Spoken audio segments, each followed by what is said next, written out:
Break नंतर बुलेटिनमध्ये आपलं स्वागत आणि सर्व महत्त्वाच्या घडामोडींचा वेगवान आढावा घेऊया महाराष्ट्र लाईव्ह मधून। कोल्हापुरातील सिद्धार्थनगर कमानीजवळ 2 गटात तुफान राडा झालाय। बॅनर लावण्याच्या वादातून 2 गटांनी एकमेकांवर जोरदार दगडफेक करत गाड्यांची मोठ्या प्रमाणावर तोडफोड केली, तर सर्किट बेंचपासून हाकेच्या अंतरावर हा राडा झाला। घटनास्थळी सध्या पोलीस दाखल झाले असून परिसरात सध्या तणावपूर्ण शांतता आहे। मराठा आरक्षणासाठी पुन्हा एकदा मनोज जरांगेंनी आंदोलनाची हाक दिली, मात्र जरांगेंच्या आंदोलनाआधीच सरकारकडून हालचाली सुरू झाल्यात। राज्य सरकारनं मराठा समाजाच्या उपसमितीचं पुनर्गठन केलंय। मराठा समाजाच्या उपसमितीच्या अध्यक्षपदी राधाकृष्ण विखे पाटलांची निवड करण्यात आली। याआधी चंद्रकांत पाटील उपसमितीचे अध्यक्ष होते। जात प्रमाणपत्र देण्यात येणाऱ्या अडचणींबाबत निर्णय प्रक्रिया सुरळीत राबवणं, मराठा आंदोलक आणि शिष्टमंडळाशी चर्चा करणं आदी गोष्टी मंत्रिमंडळ उपसमितीच्या कार्यकक्षेत असणार आहेत। प्रफुल्ल लोढा यांना 25 ऑगस्टपर्यंत पोलीस कोठडी सुनावण्यात आली आहे। हनी ट्रॅप आणि लैंगिक अत्याचार प्रकरणात प्रफुल्ल लोढा यांना पिंपरी चिंचवड पोलिसांकडून अटक करण्यात आली होती। बावधन पोलीस ठाण्यात 36 वर्षीय पीडित महिलेनं प्रफुल्ल लोढा विरोधात अत्याचार केल्याप्रकरणी तक्रार दिली होती। या गुन्ह्यातील तपासासाठी बावधन पोलिसांनी लोढाला ताब्यात घेतलंय। माजी कृषी मंत्री माणिकराव कोकाटेंनी रोहित पवारांना मानहानीची नोटीस पाठवली। रोहित पवारांनी एक्स पोस्ट करत ही माहिती दिली। कोकाटे साहेब, तुमचा काळ आला होता पण वेळ आली नव्हती। मानहानीची एवढी काळजी होती तर पत्ते खेळलेच कशाला, असा सवाल रोहित पवारांनी केलाय। अण्णा हजारे यांच्यासोबत काम करणारे एकेकाळचे सामाजिक कार्यकर्ते शिवराम पाटील यांनी राळेगण येथे जाऊन अण्णा हजारेंची भेट घेतली। यावेळी त्यांनी राहुल गांधी यांनी मतदार यादीमधील घोटाळा या संदर्भात उभारलेल्या आंदोलनाच्या पाठीशी उभं राहण्याची विनंती केली, मात्र शिवराम पाटलांच्या विनंतीवर अण्णा हजारेंनी मौन बाळगलं। त्यावरून अण्णा हजारे एकतर भयग्रस्त आहेत किंवा भाजपच्या नजरकैदेत तर नाहीत ना, असा संशय त्यांनी व्यक्त केलाय। तुम्ही म्हणता मी 8 कायदे बनवले, तुम्हाला लोकपालचं विधेयक पाहिजे होतं, तुम्ही आंदोलन केलं। जर तुम्ही त्यावेळेला भाजपने आरएसएस आणि अरविंद केजरीवालांना साथ दिली, मग आता भी राहुल गांधींना साथ दिली पाहिजे, कारण राहुल गांधी सुद्धा आमचा नेता आहे। राहुल गांधी सुद्धा आमचा नेता आहे आणि ते सांगतात ते खरं आहे। तर त्यावेळेला अण्णा त्यांनी सगळं ऐकून घेतलं। नवी मुंबईतील सिडकोच्या घरांच्या किमती कमी करण्यासाठी मनसे पुन्हा एकदा मैदानात उतरली आहे। यंदा 26,000 घरांची लॉटरी काढण्यात आली, मात्र घरांच्या किमती भरमसाठ असल्यामुळे सोडतधारकांनी आपली घरं रद्द केली आहेत। उपमुख्यमंत्री एकनाथ शिंदे सिडकोच्या घरांच्या किमतीबाबत कोणतीही बैठक घेत नाहीत, त्यामुळे मनसेचे प्रवक्ते गजानन काळे यांनी आता ठाण्यातील उपमुख्यमंत्री एकनाथ शिंदेंच्या निवासस्थानी घेराव घालण्याचा इशारा दिलाय। दरम्यान 2 दिवसात निर्णय न झाल्यास मनसे आक्रमक पवित्रा घेणार असल्याचंही त्यांनी म्हटलंय। जर पुढच्या 2 दिवसात ही बैठक घेऊन 26,000 सिडको सोडतधारक यांच्या घरांच्या किमती 20 ते 30% कमी झाल्या नाहीत, तर खासदार नरेश मस्के असतील, एकनाथ शिंदे साहेबांच्या ठाणे इथले निवासी नाहीतर वर्षा बंगल्यावर जायला ऐन गणपतीत महाराष्ट्र नवनिर्माण सेना आणि सिडको सोडतधारक कमी करणार नाहीत। दरम्यान उद्धव ठाकरे आणि शरद पवारांना फोन केल्याबाबत फडणवीसांना विचारलं असता ठाकरे चर्चा करून निर्णय घेणार असल्याचं फडणवीसांनी सांगितलंय। उद्धव ठाकरेजी आणि सन्माननीय शरद पवारजी या दोघांनाही फोन केला होता आणि मी त्यांना विनंती केली की उपराष्ट्रपती पदाचे उमेदवार CP राधाकृष्णनजी हे महाराष्ट्राचे मुंबईचे मतदार आहेत, आपले राज्यपाल आहेत, त्यामुळे महाराष्ट्राच्या एका मतदाराला तुमच्या दोन्ही पक्षांनी त्या ठिकाणी समर्थन द्यावं। उपराष्ट्रपती पदाच्या निवडणुकीसाठी फडणवीसांचा मला फोन आला होता। CP राधाकृष्णन यांना पाठिंबा द्यावा अशी फडणवीसांनी विनंती केली, मात्र राधाकृष्णन आमच्या विचारांचे नाहीत, असं शरद पवारांनी यावेळी स्पष्ट करत पाठिंबा देण्यास नकार दिलाय। मुख्यमंत्र्यांनी मला कॉन्टॅक्ट केलं। महाराष्ट्राच्या मतदारांनी आपल्या राज्यपालाला मतदान करावं ही विनंती त्यांनी मला केली।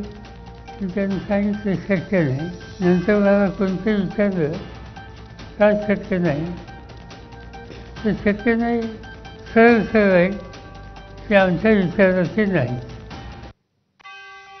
आंध्र प्रदेशचे मुख्यमंत्री चंद्राबाबू नायडू यांनी CP राधाकृष्णन यांची भेट घेतली। महाराष्ट्राचे राज्यपाल CP राधाकृष्णन हे NDAचे उपराष्ट्रपती पदाचे उमेदवार आहेत। इंडिया आघाडीनं B सुदर्शन रेड्डी यांना उमेदवारी दिल्यामुळे TDPच्या भूमिकेबाबत साशंकता होती। NDAचे उपराष्ट्रपती पदाचे उमेदवार CP राधाकृष्णन यांनी माजी उपपंतप्रधान लालकृष्ण अडवाणी यांची भेट घेतली। दिल्लीतील अडवाणी यांच्या शासकीय निवासस्थानी ही भेट झाली। कल्याण डोंबिवली महानगरपालिकेनं कोट्यवधी रुपयांची निविदा काढून खड्डे बुजवण्याचा दावा केला होता, मात्र पावसाळा संपत आला तरीही रस्त्यांवरील खड्डे कायम आहेत। महानगरपालिकेच्या हद्दीतील अनेक रस्त्यांची अक्षरशः चाळण झाली आहे। वाहन चालक आणि पादचाऱ्यांना दररोज त्रास सहन करावा लागतोय। डोंबिवलीतील टिळक चौक ते फडके रोडपर्यंत रस्त्यांची स्थिती बिकट झाली आहे। त्यामुळे प्रशासनानं याकडे गांभीर्यानं लक्ष देऊन तातडीनं उपाययोजना कराव्यात अशी मागणी नागरिकांकडून होतीये। गणेशोत्सवासाठी कोकणात जाणाऱ्या चाकरमान्यांना यंदाच्या वर्षीही खड्ड्यांमधूनच प्रवास करावा लागणार आहे, कारण गेल्या 17 वर्षांपासून प्रलंबित असलेलं मुंबई गोवा महामार्गाचं काम अजूनही झालेलं नाहीये। आजवर कित्येकदा विविध लोकप्रतिनिधींनी या महामार्गाचं काम करण्याचं आश्वासन दिलं, मात्र कुणीही हे काम पूर्ण करू शकलेलं नाही।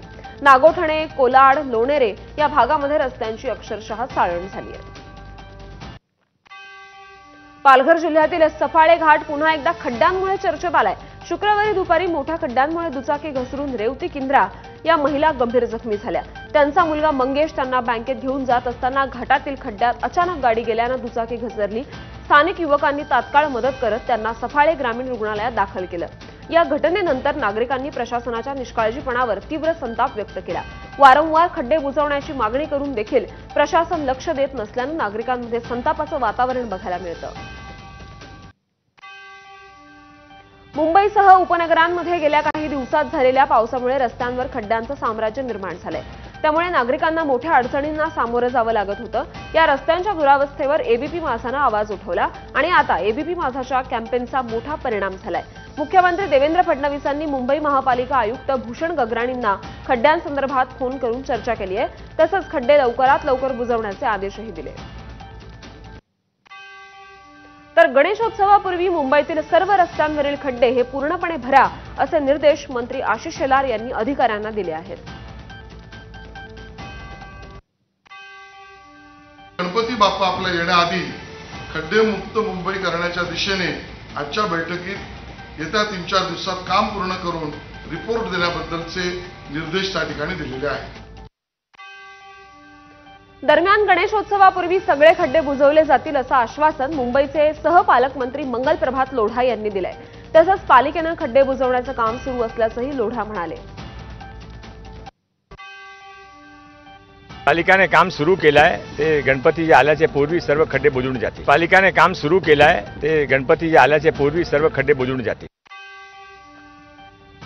मुंबईतील खड्ड्यांवरून आदित्य ठाकरेंनी सरकारवर चांगलाच निशाणा साधला। एकनाथ शिंदेंनी कंत्राटदारांना हाताशी घेऊन रस्त्यांच्या कामात स्वतःचे खिसे भरल्याचा आरोप आदित्य ठाकरेंनी पुन्हा एकदा केलाय।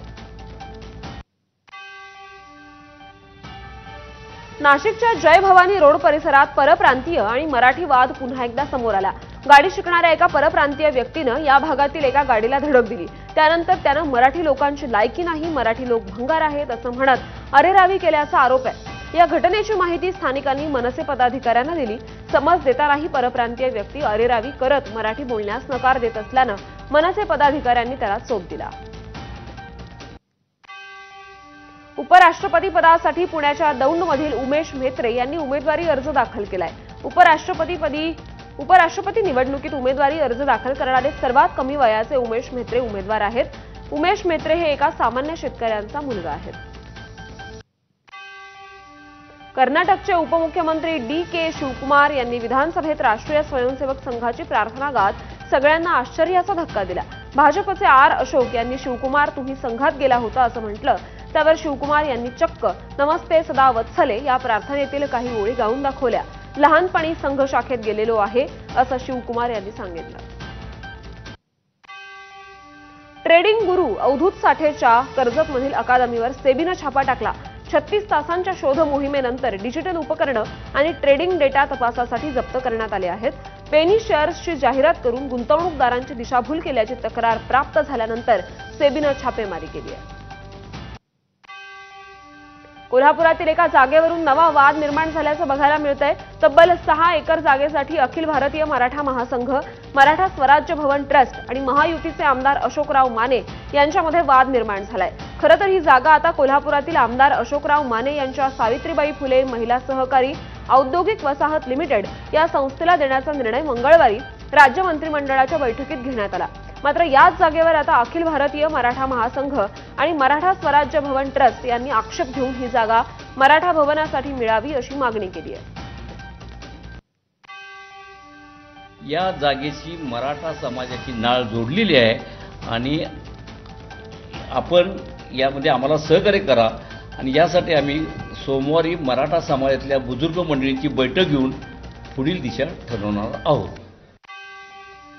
कल्याणमध्ये मीटर रिक्षा सुरू करा अशी रिक्षा प्रवाशांची मागणी आहे। ही मागणी विचारात घेता कल्याण पश्चिम येथील स्टेशन परिसरात मीटर रिक्षाची एक लाईन येत्या आठवड्याभरात सुरू होणार आहे। शेअर रिक्षातून प्रवास करताना तिन्ही प्रवाशांकडून भाडं घेतलं जातं। 3 प्रवासी पूर्ण झाल्याशिवाय रिक्षाचा प्रवास सुरू होत नाही, त्यामुळे प्रवाशांना प्रतीक्षा करावी लागते।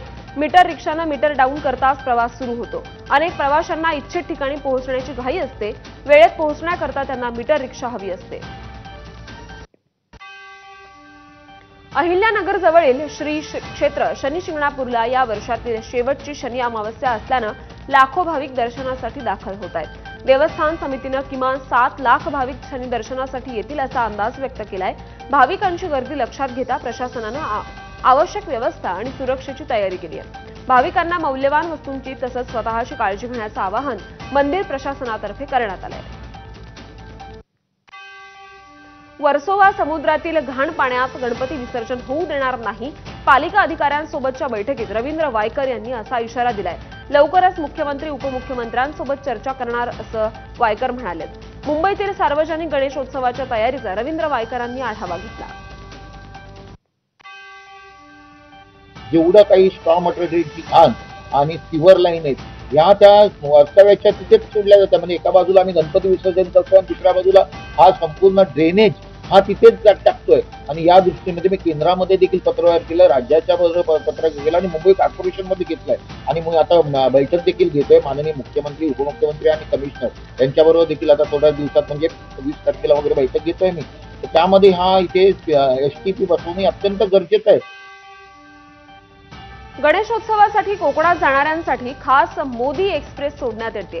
मंत्री नितेश राणे यांच्या पुढाकारानं ही ट्रेन मुंबईतून कोकणासाठी रवाना होणार आहे। आज सकाळी नितेश राणे आणि भाजप प्रदेशाध्यक्ष रवींद्र चव्हाण दादर येथे रेल्वेची पाहणी करणार आहेत। त्यानंतर सकाळी 11 वाजता पहिली मोदी एक्सप्रेस कोकणासाठी रवाना होईल।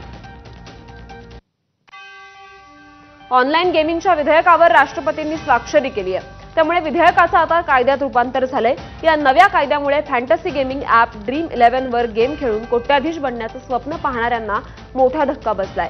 ऑनलाईन गेमिंगबाबत विधेयक मंजूर होताच अनेक रिअल मनी गेम्स थांबवण्यात आले, त्यामुळे आता पैसे लावून कॉन्टेस्ट खेळता येणार नाही। पुण्यापाठोपाठ जॉली LLB 3 विरोधात मुंबईत देखील तक्रार दाखल करण्यात आली आहे। चित्रपटाच्या ट्रेलरमध्ये वकील आणि न्याय व्यवस्थेसंदर्भात आक्षेपार्ह वक्तव्य केल्याचा आरोप करण्यात आलाय, त्यामुळे सेन्सॉर बोर्डाकडे चित्रपटाचं प्रदर्शन थांबवण्याची मागणी करण्यात आली आहे। 19 सप्टेंबरला हा चित्रपट प्रदर्शित होतोय। चित्रपटाविरोधात पुणे न्यायालयात याचिका दाखल करण्यात आली आहे, त्यामुळे अभिनेता अक्षय कुमार, अर्शद वारसी आणि निर्माता दिग्दर्शकांना पुणे कोर्टाकडून समन्स बजावण्यात आलं। ऐतिहासिक संदर्भावरून वादाच्या भोवऱ्यात सापडलेला खालिद का शिवाजी या चित्रपटाचा वाद उच्च न्यायालयात पोहोचलाय।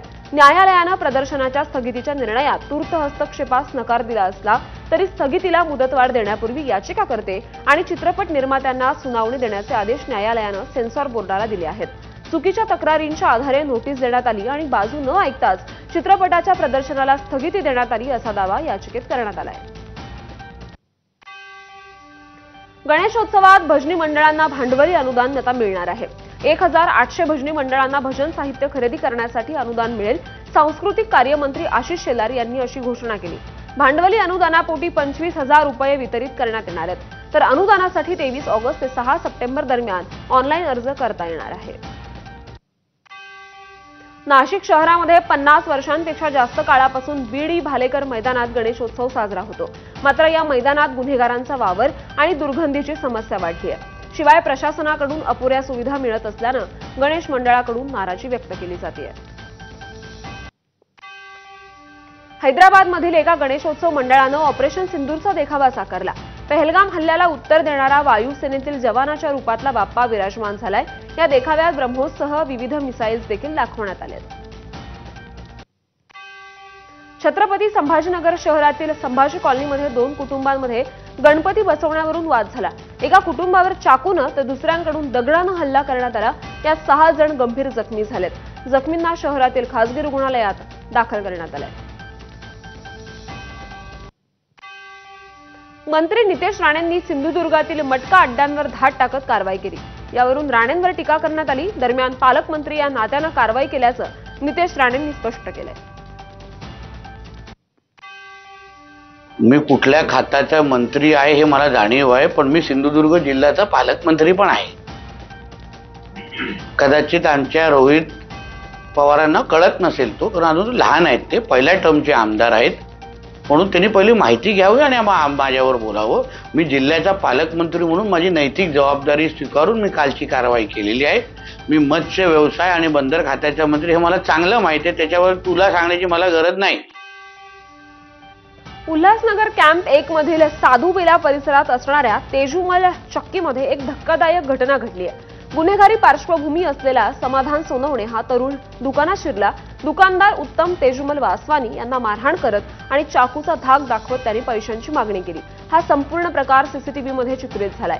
या प्रकरणी उल्हासनगर पोलीस ठाण्यात धाव घेत तक्रार नोंदवण्यात आली आहे. मीरा रोड भागात एका औषध दुकानात प्लास्टिक पिशवी आढळली. त्यामुळे दुकानदाराला पालिका कर्मचाऱ्यांनी दंड ठोठावलाय. मात्र दुकानदाराला तो भरता न आल्यानं महापालिकेच्या कर्मचाऱ्यांनी थेट औषध दुकानदाराचा फ्रीज जप्त केलाय. हा संपूर्ण प्रकार सीसीटीव्हीमध्ये चित्रित झालाय. कोल्हापूर महानगरपालिकेच्या वतीनं शहरातील विविध कामांचे टेंडर्स काढले जातात. हे टेंडर्स काढत असताना अत्यंत गोपनीयता पाळण्यात येते. मात्र काही ब्लॅकलिस्ट असणारे कॉन्ट्रॅक्टर महापालिकेच्या पौडी विभागात जाऊन गोपनीयतेचा भंग करत असल्याचं पाहायला मिळतंय. टेंडरचे फोटो काढून गोपनीयतेचा भंग करत असल्याचे दृश्य महापालिकेच्या सीसीटीव्हीमध्ये चित्रित झाली आहेत. एक ठेकेदार गोपनीय टेंडर्सचे फोटो काढत असल्याचा सीसीटीव्ही भाजपचे माजी नगरसेवक सुभाष रामुगडे यांनी दाखवलाय. बुलढाण्यात कर्तव्यात कसूर केल्याप्रकरणी 2 डॉक्टरांसह 14 आरोग्य कर्मचाऱ्यांचं निलंबन करण्यात आलं. त्यामुळे आता जिल्ह्यातील आरोग्य विभागात खळबळ उडाली आहे. जिल्हा परिषद मुख्य कार्यकारी अधिकारी गुलाबराव खरात यांनी अचानक जिल्ह्यातील अनेक प्राथमिक आरोग्य केंद्रांना भेट दिली. त्यावेळी डॉक्टरांचे गैरहजर आणि अनेक सुविधांचा अभाव आढळला. त्यामुळे ही कारवाई करण्यात आली आहे. मुंबई गुन्हे शाखेनं गरिबांची बँक खाती आणि त्यांचे सिम कार्ड विकणाऱ्या टोळीचा पर्दाफाश केला. या कारवाईत महिलेसह एकूण 12 जणांना अटक करण्यात आली. यामध्ये पैशांसाठी आपली खाती विकणाऱ्या 5 जणांचा देखील समावेश आहे. खात्यांचा वापर करून 60 कोटी 82 लाखांची सायबर फसवणूक उघड करण्यात आली, तर खात्यातील 11 कोटी रुपये गोठवण्यात आलेत. आरोपींनी तब्बल 943 खाती विकत घेतल्याची माहिती आहे. आगामी सण आणि स्थानिक स्वराज्य संस्थेच्या निवडणुकीच्या अनुषंगानं अकोला पोलिसांनी कंबर कसली. अनुचित प्रकार घडू नयेत म्हणून अकोल्यातील 200 गुन्हेगारांची परेड काढण्यात आली. अकोला पोलीस अधीक्षक कार्यालयात या अट्टल गुन्हेगारांची परेड झाली. जिल्ह्यातील तब्बल 8 पोलीस ठाण्यातील अट्टल गुन्हेगार एका रांगेत चिडीचूप बसून होते. नाशिक शहरातील परिमंडळ 1च्या हद्दीत पोलिसांनी कोम्बिंग ऑपरेशन आता राबवलंय. रेकॉर्डवरील 127 सराईतांची तपासणी करून चौकशी करण्यात आली. विविध पोलीस ठाण्यातील 42 जणांची तपासणी करत नाशिक पोलिसांनी चौकशी केली. येत्या सण उत्सवाच्या पार्श्वभूमीवर कोम्बिंग ऑपरेशन राबवण्यात आलं. गेल्या 8 महिन्यात मुंबई पोलिसांनी ड्रग्ज विरोधात मोठी कारवाई केली आहे. 700 कोटींपेक्षा अधिक रुपये किमतीचं सुमारे 1225 किलो ड्रग्ज मुंबई पोलिसांनी जप्त केलं. 1 जानेवारी ते 20 ऑगस्ट पर्यंत विशेष अभियान राबवत पोलिसांनी ही कारवाई केली. या अंतर्गत 237 गुन्हे नोंदवण्यात आलेत, तर 5034 जणांना आतापर्यंत अटक करण्यात आली आहे. गोव्यात आंतरराष्ट्रीय ड्रग्ज तस्करी करणाऱ्या टोळीचा पर्दाफाश करण्यात आला. ईडीनं मोठी कारवाई केली आहे. दिल्ली, महाराष्ट्र, गुजरात, पश्चिम बंगाल, गोवा, हरियाणा, झारखंड आणि उत्तर प्रदेशातील अनेक ठिकाणी एकाच वेळी शोध मोहीम राबवली. या कारवाईत 4.3 किलो कोकेनच्या तस्करीचा गुन्हा दाखल करण्यात आलाय. ईडीच्या छाप्यादरम्यान अनेक डिजिटल आणि इलेक्ट्रॉनिक उपकरणं आणि अनेक कागदपत्र जप्त करण्यात आली.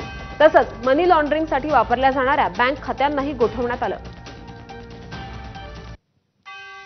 कंत्राटी कर्मचाऱ्यांनी ठाणे पालिकेसमोर ठिय्या आंदोलन केलंय। कोविड काळापासून कंत्राटावर असलेल्या कर्मचाऱ्यांना कायमस्वरूपी सेवेत घेण्याची मागणी यावेळी करण्यात आली।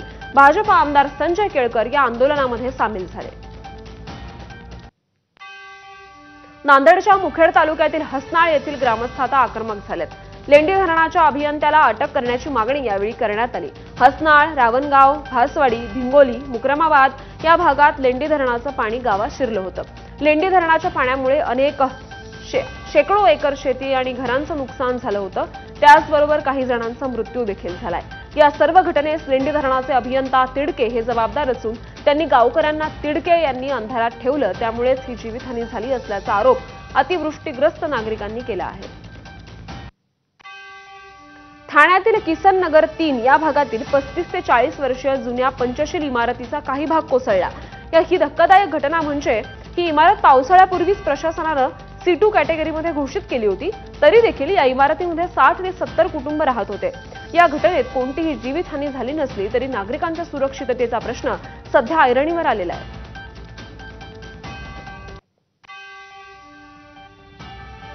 आणि बातम्यांसोबतच महाराष्ट्र लाईव्हमध्ये एक छोटासा ब्रेक बघत रहा ABP माझा।